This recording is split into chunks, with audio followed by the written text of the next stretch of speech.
Hello student, मैं सुमित गुप्ता अपने YouTube channel में आपका हार्दिक स्वागत करता हूं।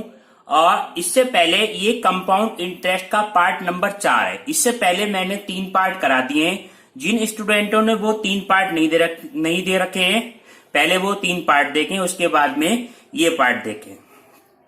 इसमें ये क्या है स्टूडेंट, यदि कोई धन चक्रवृद्धि ब्याज की दर से 4 वर्ष में दुगना हो जाता है तो वह कितने वर्ष में 8 गुना हो जाएगा, ये पूछा है। इसको हम 2 तरीके से कराएंगे। एक तो सादा मेथड जो आपको करने में आता है, फिर इसको बिल्कुल शॉर्ट ट्रिक से कराएंगे। इसको इस वजह से लास्ट तक देखना वीडियो को, बिल्कुल शॉर्ट ट्रिक से आपको कराएंगे।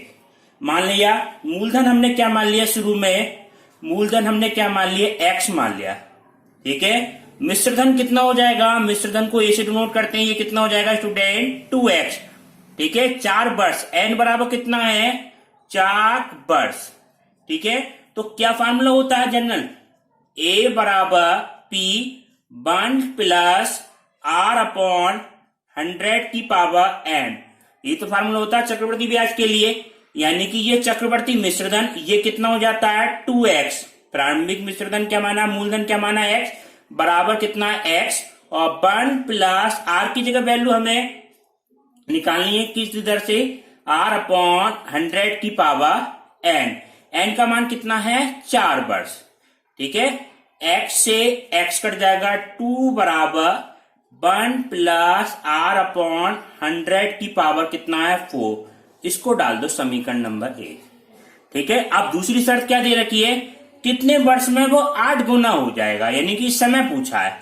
मान लिया वो n वर्ष या n वर्ष में वो 8 गुना हो जाएगा, तो a की जगह वैल्यू कितनी हो जाएगी 8x, ठीक है। 8x, p का मान तो x रहेगा, तो 8x बराबर कितना हो जाएगा, p की जगह कितना है x, और 1 प्लस दर जो होगी वही समान है, r अपॉन 100 की पावर कितना है n, ये हमें निकालना है। तो x से x कट गया स्टूडेंट, तो ये बार कितना आ गया 8 बराबर कितना हो गया 1 प्लस r अपॉन 100 की पावर n।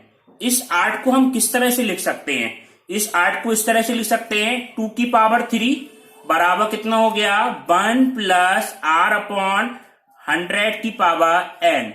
इसमें 2 का मान रख दो आप, 2 का मान कितना है 1 प्लस r अपॉन 100 की पावर कितना है 4, इसकी भी पावर कितनी है 3, बराबर 1 प्लस r अपॉन 100 की पावर n। ये कितना हो जाएगा 4 3 12, तो 1 प्लस r अपॉन 100 की पावर कितना हो गया 12, बराबर 1 प्लस r अपॉन 100 की पावर n। तो n की मान हम तुलना करें दोनों तरफ घातों की, तो n का मान कितना जाएगा स्टूडेंट 12, तो 12 वर्ष में वो क्या हो जाएगा 8 गुना हो जाएगा। मगर पेपर में हम कंपटीशन पेपर में इतने बड़े मेथड से करेंगे तो आपका टाइम लगेगा। एक ऐसी ट्रिक बताएंगे जिसको आपको देखते ही आपको ये आपका आंसर निकल आएगा। इस तरह के 2-3 क्वेश्चन और भी कराएंगे। अब इसको समझे कि ट्रिक से किस तरह से करेंगे, ये समझे ध्यान से। अब देखो ट्रिक से कराते हैं इसी क्वेश्चन को।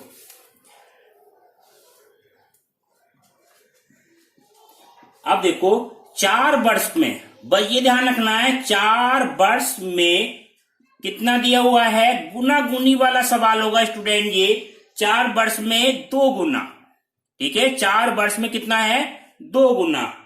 अब कितने वर्षों में ये 8 गुना हो जाएगा, इधर का समय तो दे दिया हमने 8 गुना, हमने मान लिया ये T2 वर्ष में ये 8 गुना हो जाएगा, ठीक है। T2 वर्ष में 8 गुना हो जाएगा।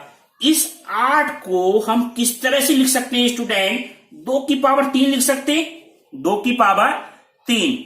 अब 2 की पावर 3 लिख दिया हमने, 8 को हमने क्या लिख दिया 2 की पावर 3। अब ये वाला समय और जो इसकी घात है, ये वाला 4 और जो इसकी घात आई होगी, इसका जो गुणनफल होगा ये आपका क्या आ जाएगा, फाइनल आंसर आ जाएगा। T2 बराबर कितना हो गया 4 गुना 3 बराबर कितना आ गया 12 वर्ष। देखते ही आपका आंसर आ जाएगा। इसमें जो समय दिया होगा 8 गुना 4 गुना, उसका संबंध इस वाली संख्या से जरूर होगा स्टूडेंट। ठीक है स्टूडेंट, अब इसमें का आपको एक दो क्वेश्चन और कराते हैं जिससे ये कॉन्सेप्ट आपका बिल्कुल क्लियर हो जाएगा। देखते ही आप आंसर लगा सकते हैं एग्जाम में। ठीक है, अब आप इसकी दर बदल देते हैं। यदि कोई धन अपनी चक्रवृद्धि ब्याज की दर से यह समय बदल देते हैं 3 वर्ष में, 3 वर्ष में 3 गुना हो जाता है, 3 गुना हो जाता है। ठीक है, तो कितने वर्षों में वह 9 गुना हो जाएगा। ठीक है, क्वेश्चन वही है, बस अब इसकी संख्या हमने चेंज कर दी। आप इसको देखो किस तरह से करेंगे। कोई धन चक्रवृद्धि ब्याज की दर से 3 वर्ष में 3 गुना हो जाता है, कितने वर्ष में वह 9 गुना हो जाएगा। तो इसको समझिए, देखो स्टूडेंट, बिल्कुल शॉर्ट ट्रिक से कराएंगे, देखते ही आप आंसर लगा सकते हैं। 3 वर्ष में क्या मतलब है, 3 वर्ष में कितना गुना हो जाता है, 3 गुना, 3 गुना। ठीक है, 3 वर्ष में 3 गुना। और तो इस 3 गुना क्या पूछा है, 9 गुना कितने वर्ष में हो जाएगा, तो 9 गुना पूछा है। 9 का और 3 का संबंध होगा, तो 9 को हम किस तरह से लिख सकते हैं स्टूडेंट, 3 की घात 2 लिख सकते हैं। 3 या 9, तो 3 की घात 9, 3 की घात कितना हो गया, 2। और ये कितना है, समय क्या मान लिया हमने, T2 वर्ष में ये कितना हो जाएगा, 9 गुना। तो ये आपकी जो घात आई है, ये वाली संख्या हमेशा घात होगी, और जो पहली वाली संख्या है इसका जो गुणनफल होगा वो आपका क्या आ जाएगा, फाइनल आंसर आ जाएगा। तो T2 बराबर कितना हो जाएगा, 3 गुना कितना हो गया, 2। तो T2 बराबर आपका कितना हो गया, 6 वर्ष। ये समय है, तो क्या आ गया आंसर आपका 6 वर्ष। ये आपका क्या हो गया, फाइनल आंसर आ गया स्टूडेंट। ठीक है, अब इस तरह का एक क्वेश्चन और कराते हैं जिससे आपका कॉन्सेप्ट बिल्कुल क्लियर हो जाएगा। ठीक है, अब कोई धन चक्रवृद्धि ब्याज की दर से, अब 3 वर्ष की जगह और कोई संख्या लेते हैं। मान लो हमने क्या ले लिए, 5 वर्ष में, 5 वर्ष में वो क्या हो जाता है, 2 गुना हो जाता है। गुना गुनी वाले सवाल बिल्कुल इसी तरह से करना। 2 गुना हो जाता है, कितने वर्ष में मूल राशि का वह 8 गुना हो जाएगा, 8 गुना हो जाएगा। ठीक है, 8 गुना हो जाएगा। तो इसको करने के लिए आप देखो क्या करेंगे, इसमें संख्या हमें ऐसी दे रखी होगी जिसका संबंध इन संख्या से होगा। देखो किस तरह से, 5 वर्ष में, क्वेश्चन में क्या कही हुई है, 5 वर्ष में क्या दिया हुआ है, 2 गुना। ठीक है, 5 वर्ष में 2 गुना, कितने वर्ष में, 8 गुना। 8 गुने की बात कर रहा है, यानी कि कितने वर्ष में 8 गुना हो जाएगा। तो ये हमने क्या मान लिया, T2 वर्ष में, T2 वर्ष में आपका क्या हो गया, 8 गुना।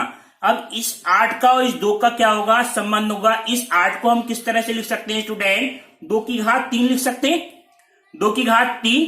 अब ये जो घात आई है, हमें T2 मान निकालने के लिए जो घात आई है, और इस वर्ष का समय का 5 वर्ष में हुआ था, इसका जो गुणनफल होगा ये आपका क्या आ जाएगा, फाइनल आंसर आ जाएगा। T2 बराबर कितना हो जाएगा, 5 गुना 3, 5 गुना 3 बराबर कितना हो जाएगा, 15 वर्ष में वो क्या हो जाएगा, अपनी धनराशि का 8 गुना हो जाएगा।